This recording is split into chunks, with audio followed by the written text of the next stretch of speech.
நான் ஒரு மீட்டிங்ல ஆங்கிலத்துல பேசினதை அது தேவையில்லாம உள்ள போய் நுழைஞ்சுங்கன்னா நம்ம தேவையில்லாம அதை தமிழ் டிரான்ஸ்லேஷன் பண்ண வேண்டாங்கன்னா, நான் சொல்வது தமிழகத்தில் இன்னைக்கு மூன்றாவது ஒரு அணி வெல்ல வேண்டும் என்றால் அந்த அணி நிறைய இன்னைக்கு வேலை செய்யணுங்கண்ணா.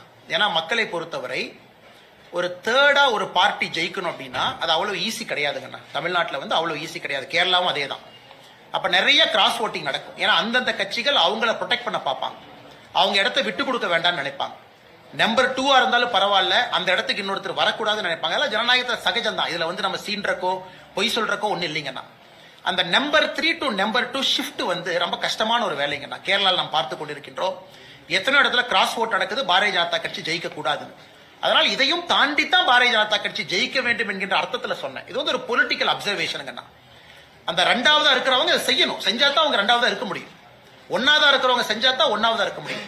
மற்றவங்க நினைக்கிற மாதிரி நேரா 3ல இருந்து 2, 1 அப்படிலாம் தமிழ்நாட்டில் நடக்காதுங்கன்னா, நிறைய போராட்டங்களை சந்தித்து தான் பாரதிய ஜனதா கட்சி இங்கே வளர முடியும் என்பதை நான் 2024 தேர்தல் களத்தை மையமா வச்சு அந்த தனியார் டிவி நெட்வொர்க்கில் நான் குறிப்பிட்டேன். எப்படி கேரளாலே அதே தான் பிஜேபிக்கு நடக்குதுன்னு. ஆனா இரண்டாவது இருக்கக்கூடிய கட்சி எல்லாம் செய்வாங்க. அவங்க மூணாவது போகக்கூடாது. அது அந்த கட்சி செய்ய வேண்டிய வேலை, அவங்களுடைய கடமை, அவங்களுடைய கர்மா அவங்க பண்ணிட்டுங்கன்னா, எங்களுடைய கர்மா நேரா ஜெயிக்கணும்னா இன்னும் பல வித்தைகளை, பல வேலைகளை, பல சண்டைகளை தாண்டித்தான் மேல வரணுங்க. அதுதான் என்னுடைய கருத்தை தவிர இதை குற்றம் சாட்டுவதற்கான கருத்து இல்லை.